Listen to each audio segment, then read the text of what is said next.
Národné kariéry sú kvalitný pracovný veľtrh pre mladých ľudí. Dnes tu máme 55 firiem a očakávame okolo 5,5 tisíca záujemcov. Vychádza tu asi 10 pozícií na jednu firmu, takže minimálne o 500 voľných pozícií pracovných tu je. Máme tu 4 najväčšie slovenské banky, máme tu 4 najväčšie auditorské spoločnosti, máme tu konzulting spoločnosti, IT spoločnosti, strojárenské, takže každý, kto môže prísť na toto podujatie, si nájde v širokej škále firiem, ktoré ponúkajú pracovnú pozíciu. My v Slovnaft momentálne hľadáme čerstvých absolventov vysokých škôl, môžu to byť absolventi, ktorí končia tento rok alebo končia budúci rok a hľadáme všetky smery od chemikov, strojárov, stavbárov, ekonómov, manažerov, obchod, všetky rôzne zamerania aj financie.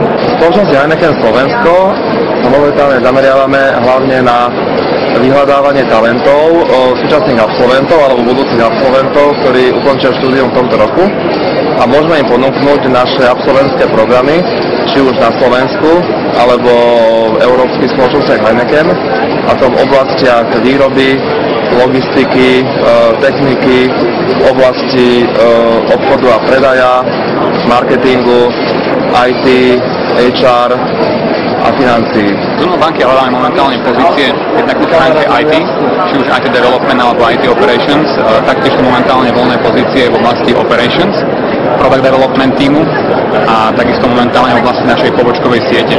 VTB banka využíva národné kariéry na to, aby oslovila absolventov, ale aj žiakovo a tretiakov vysokoškolského štúdia, nakoľko máme pomerne dosť voľných riadnických pozícií a aj odborných stáží, čiže to taký štart pre študenta na to, aby si rozvoj kariérový troška spoznal, ako prax vyzerá, aby aj ste učiteľ.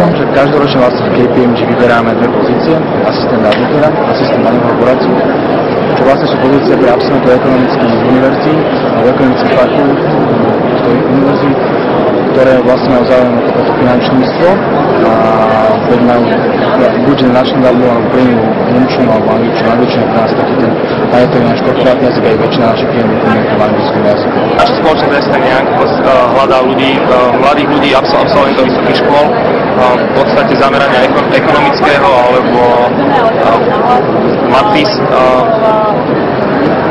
V podstate väčšinou sú to piataci, vieme si predstaviť spoluprácu aj so štvrtákmi a väčšinou sa jedná však o nejaké také part-timeové pozície.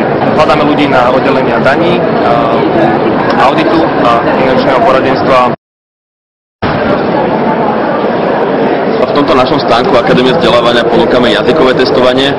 Jedná sa o testy, ktoré sú založené a koncipované na princípe nejakého postupného zvyšovania náročnosti. To znamená, že ten uchádzač, ktorý príde, tak si dôkladne zmapuje svoje jazykové schopnosti. Netestujú sa tu len angličtina, mali sme tu aj nemčinu, francúzštinu aj ruštinu a boli ozaj dobré výsledky. V priemere ľudia majú znalosť. Ako ste dopadli? No tak som na úrovni 6B, čiže to upper intermediate. Asi som to bol robiť z kvôli dôvodu, že si chcem spraviť tú cambridgeskú skúšku.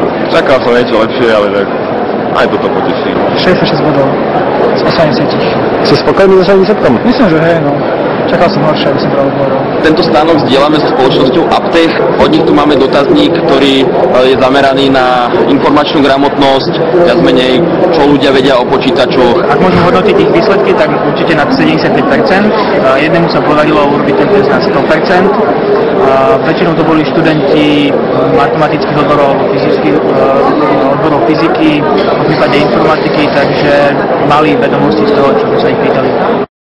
Dáte ruku, zdvihnete mu túto nohu, chytíte ho za rameno, pod zadok a pretočíte. Červený kríž tu ponúka vlastne ukážky prvej pomoci, môžu sa si ľudia chodiť pýtať na to, čo ich zaujíma ohľadne zdravia a my sa snažíme im poskytnúť odpovede.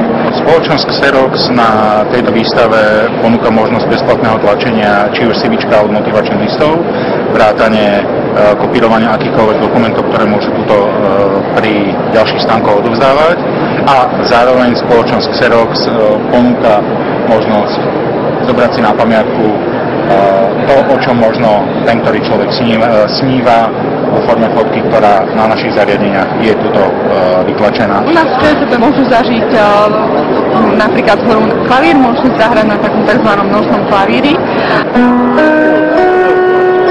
A takisto oni na základe toho, keď si zahrajú, môžu sa u nás zaregistrovať a môžu si získať takisto iPod, takže je to takisto zaujímavé pre nich. Sme ako z STU, zo Slovenskej technickej univerzity v Bratislave a vlastne EON alebo Západoslovenské energetiky nás sponzoruje. Stavíme vlastne formulu, minulý rok sme vlastne súťažili a tento rok stavíme zase novú.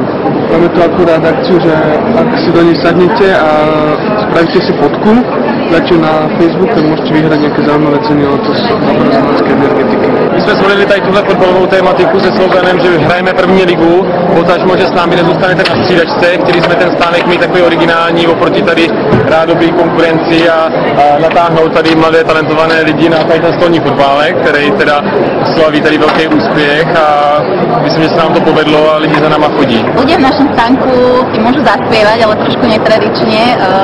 Volá sa to, že Heliova Superstar. A ďalej tu môžu v podstate si zahrať Pexeso na našej Magio televízii, môžu si zahrať skladačku, také pyramídy, môžu si zahrať rôzne hlavolamy. Keďže Tatrabanka sa snaží vnášať inovácie do sveta, máme tu rovnako možnosť zapnúť si Bluetooth a udržať SMS-kou jednak kontakt na stránku, kde si môžete registrovať na naše tréning programy. Zároveň dostanete aj pozvánku na našu prednášku národných kariéry. What would you recommend students trying to get a job? If what you are looking for is just a job that allows you to get some income, definitely there are so many possibilities. There are part-time jobs if you are not picky about what you want and what you want is some money in your pocket. It is easy. Now, if we're talking about you becoming talent, first of all, you need to climb a ladder. There are steps to get there. I studied management. I studied international management and I finished university. You cannot aspire right away to get a job as a manager. It doesn't work that way. In the world of today, definitely you need to go abroad. You need to go abroad because that enhances the value of your curriculum. Starting from Erasmus, try to go to a place in which you will be truly immersed in the culture that is there. Build your international network. Keep on touch with these people. You don't know if in the future you are going to start a venture with people that you met through being there. You need to volunteer your time to volunteer organizations or do sports or do arts or whatever, but you need to keep yourself active. You need to be socially active in social networks. You need to know so many new things that are not in the university and you are not going to get them if you don't get active online and if you don't dedicate your time to explore. The first question that I will ask you if you come and ask me for an interview, it is, tell me about yourself, which is not even a question. And most of the time when I ask that, when I tell people, tell me about yourself, well, I am from... What is the story that you have to tell that it will make me believe that you are talented and that what you are bringing to my organization, it is talent?